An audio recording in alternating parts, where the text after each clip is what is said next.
Today we're going to look together at two different reactions to Jesus in a Christmas story. The Magi, our wise men, and King Herod. So we're going to look at these two reactions together. But to do that, we're going to need to look at God's word. So if you've got a Bible in front of you, we're in Matthew's Gospel, chapter 2. After Jesus was born in Bethlehem in Judea during the time of King Herod, Magi from the east came to Jerusalem and asked, "Where is the one who has been born King of the Jews?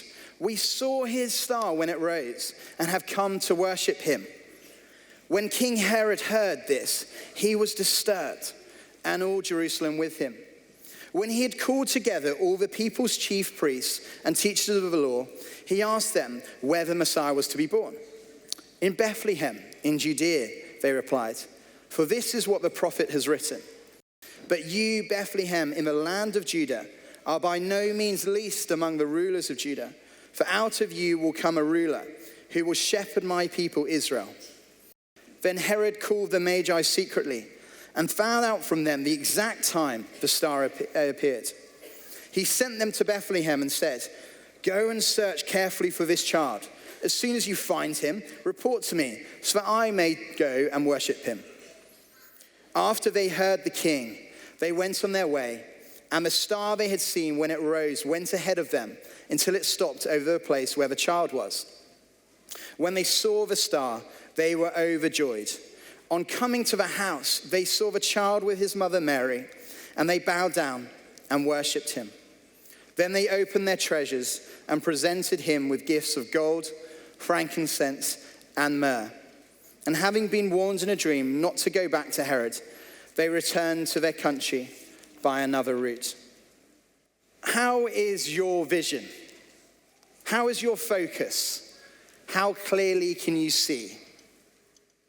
Amidst last-minute Christmas shopping on Monday, I had an eye test. And if any of you have gone, I'm sure lots have, there's one bit where you look at these letters, almost like an alphabet quiz in front of you. And you're slowly trying to work out what each letter is. And it's a way of testing your sight. So you start off with the big E, everyone knows that, and then it goes down, D, C, B, etc. And then you're suddenly starting to squint. And you're trying to work out, is it an F or is it a P? Is it an N or a Z? And I pretty much just guessed everything. So I'm still wearing contact lenses as a result. But when you go there, you're getting tested for 2020 vision. 2020 vision is to be able to see clearly and to be able to focus properly. And as we approach next year, 2020, how is your, see what I did there?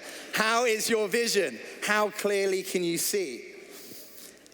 And I think we need to ponder at Christmas. We need to take a moment to wonder at the Christmas story for us to be able to go into this new year, this new decade with clear vision and clear sight. And I love Christmas.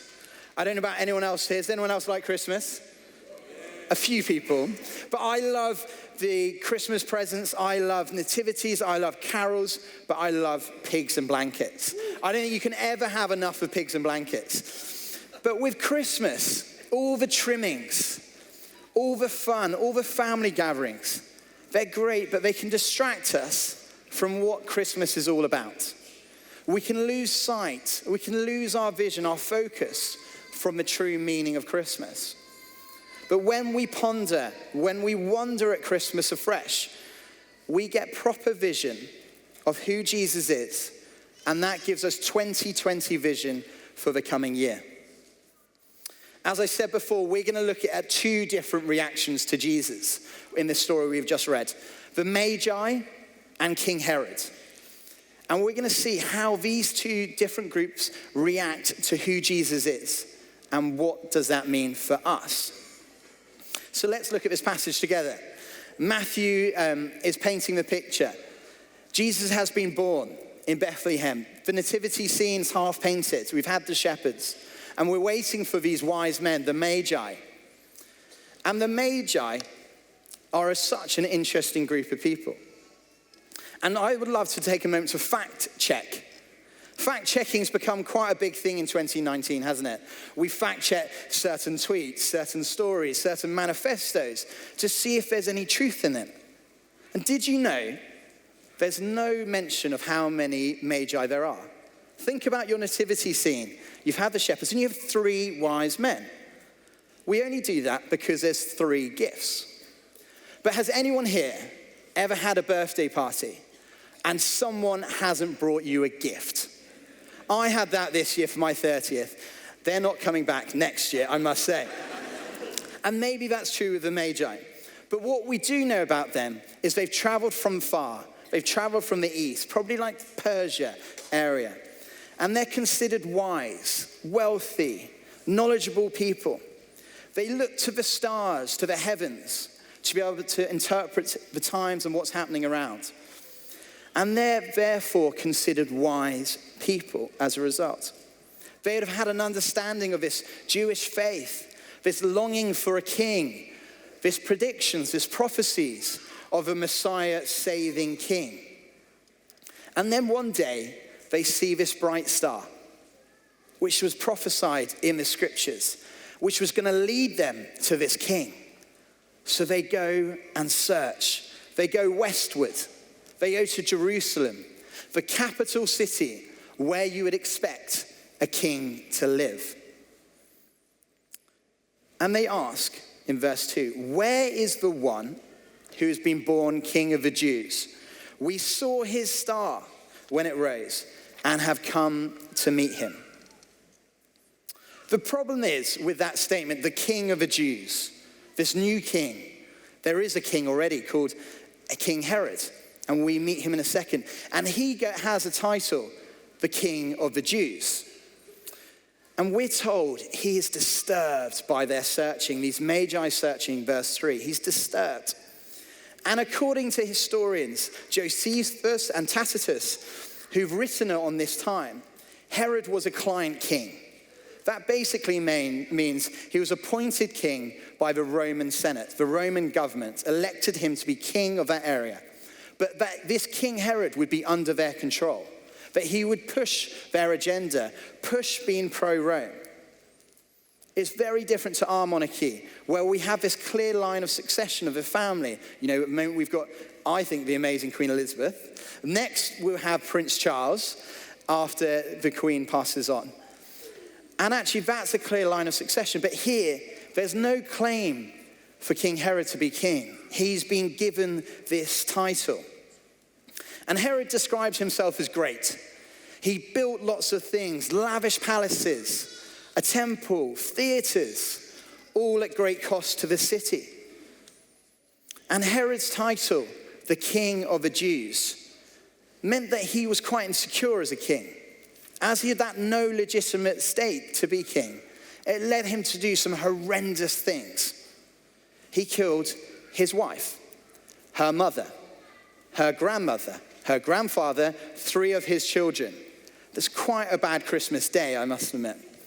But he was so paranoid that led him to do that. He was insecure that he wouldn't be able to keep the crown. And Augustus, an emperor of Rome, said it would be safer to be Herod's pig than his son. So why do we think he reacts so differently? He reacts and sees Jesus and hears about Jesus as this king, and he is threatened. He's disturbed. If you read later on in Matthew, he puts orders to try and kill Jesus. But why is he threatened? Why is King Herod threatened? Well, his insecurities as the king means that he can never see someone above him. He can never see there's someone else as king. He sees this new king, this prophesied king, as a rival, as someone who is going to shake him up, as someone who threatens his riches, his status, his reputation, his ideas. And I wonder, for us in this London culture in 2019, how different are we? The threat of riches being hit, our status, our reputation, its insecurity, and money. 2019 may have been a pursuit of financial stability for people here. I want to make that bit more. But I wonder, what is your plan for next year? Is it to make more again? The more we go after financially, the more we are enslaved by it. Are we accumulating money to build palaces, whether how lavish they are, that won't last? Benjamin Franklin writes, "Money never made a man happy, nor will it. The more a man has, the more he wants. Instead of filling a vacuum, it makes one. Money is not the answer." And reputation. Let's face it, we all like to be liked. We all like to be followed. Whether that's on your Instagram, whether that be on other social media, whether that be in your friendship groups or at work. We want people to like us. We want people to follow us. We want people to agree with what we say. And we're scared if we have to say something different. It leads us, this reputation pursuit, leads us to lie, to compete with others, to put ourselves first. And it's an inward looking to make ourselves king. At the start of this decade, I was studying to be a doctor, and I was playing lots of sports. I was at university. And when I'd meet people, I'd say, "Oh, I'm this trainee doctor, and I'm playing this sport here, doing this sport here." Had such pride in who I thought I was. That was what I was worshipping. I call myself a Christian, had lived like that. But in this period of time, it really was a name alone. My status, my reputation, how people saw me was dependent on who I was by my success in training to be a doctor and also my sport. I was scared to lose that reputation. And that was because I'd lost track and lost focus from who the king was. It's not me. So Herod is threatened. That's our first person we meet. The next people are the Magi. So how do the Magi react to this new king? We've seen them searching for the king. They followed the star. They've traveled from afar to see this king. They hear more about this king and they travel again. They are searching and searching and searching. And when they meet him, they worship. They give gifts.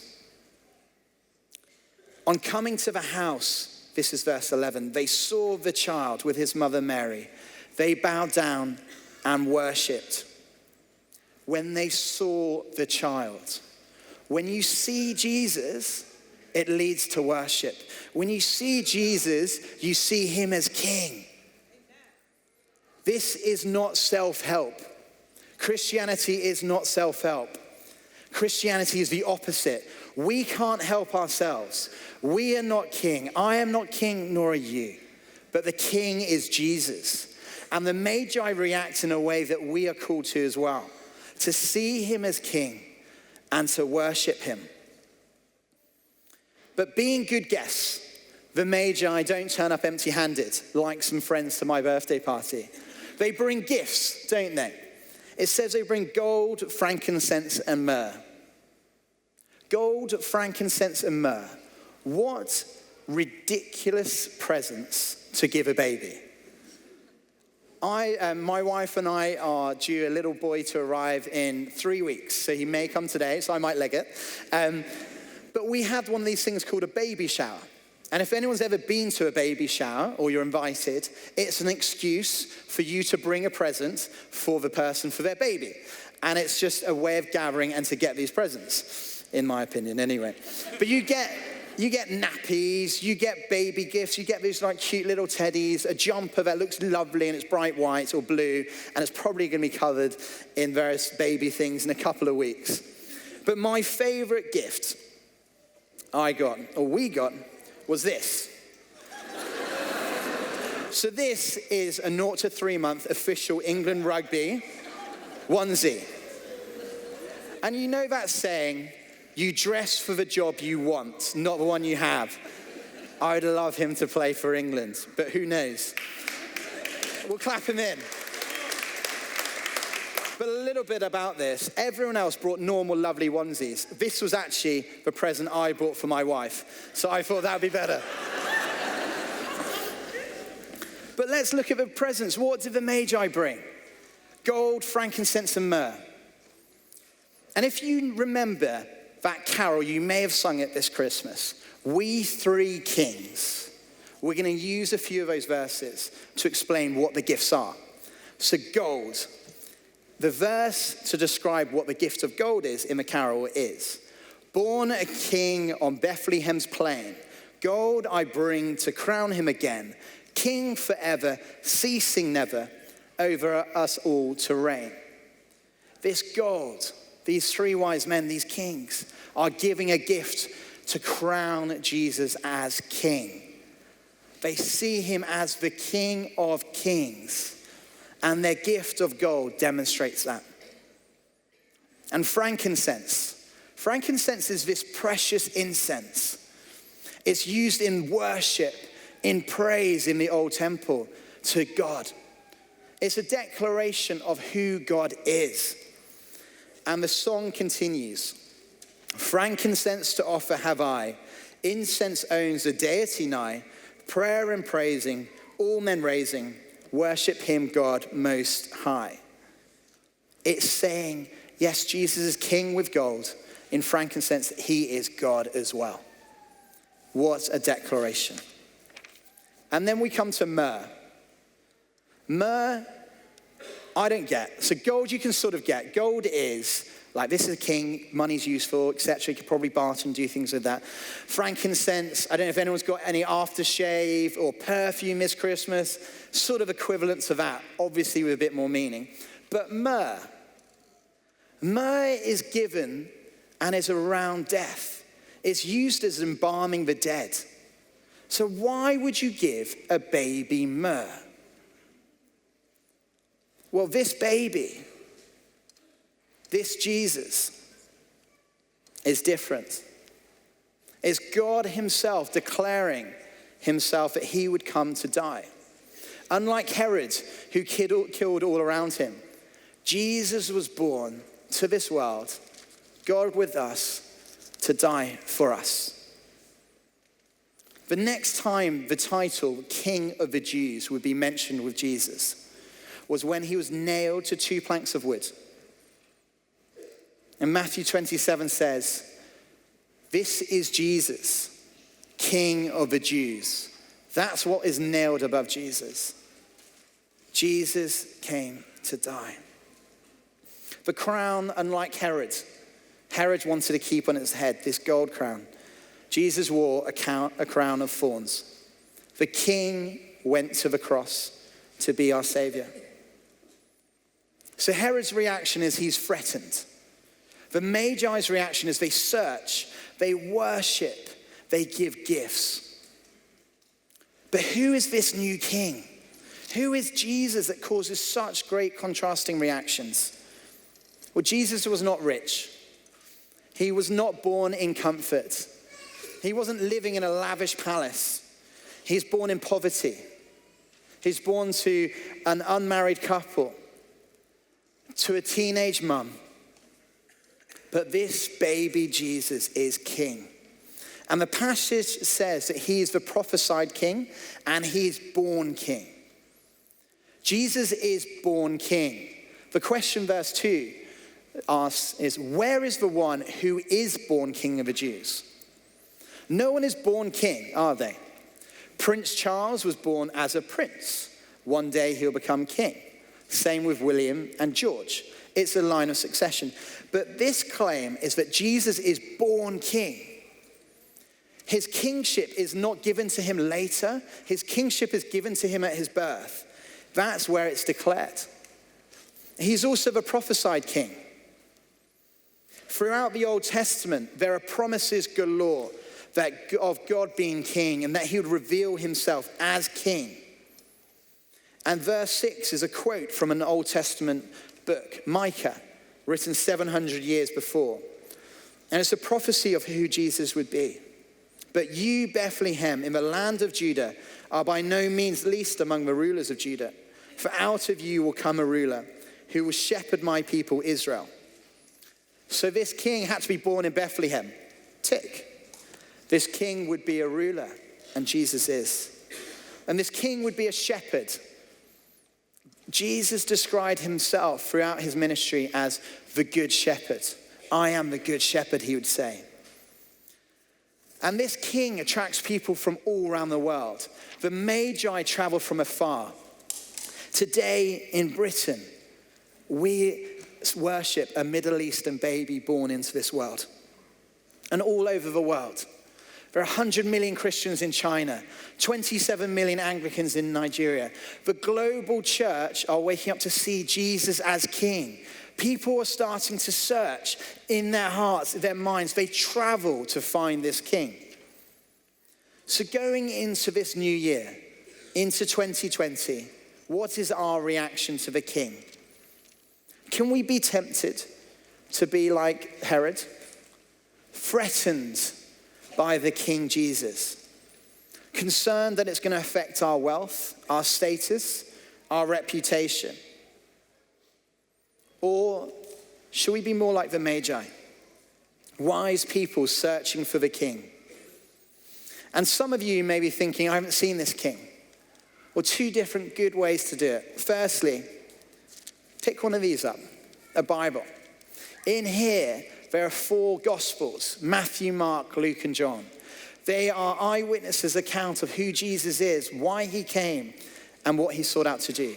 If you read Mark, it will take you 45 minutes, less than half the time Gavin and Stacey's Christmas special this year.